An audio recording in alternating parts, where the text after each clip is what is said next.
నమస్తే అండి, నా పేరు సంతోష్ రెడ్డి. ఈ ఫ్లాట్ వచ్చేసి బొంగళూరు జేబీ వెంచర్లో కలదు.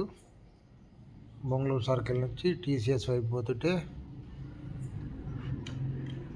ఫస్ట్ కార్నర్ సర్కిల్ దాటినాక 200 మీటర్లు పోగానే రైట్ సైడ్ అవుపడుతుంది జేబీ వెంచరు. 200 గదాలు, వెస్ట్ ఫేసు, 36x50 డైమెన్షన్. ఇది వచ్చేసి 40 ఫీట్ రోడ్డు. ఎదురుగా కొన్ని హౌజెస్ కూడా కన్స్ట్రక్షన్ చేసారు. ఇట్లా పోతే మొన్న కూడా ఆర్టీఓ ఆఫీస్ పోవచ్చు. ఇది వచ్చేసి flat position JB, Bengaluru JB అంటారు దీన్ని. West face, 36x50, 40 feet road. దీని ప్రైస్ వచ్చేసి 26,000 చెప్తారు, నెగోషియబుల్. మోర్ డీటెయిల్స్ కొరకు డిస్ప్లేలో నెంబర్ ఉంటుంది, కాంటాక్ట్ కాగలరు.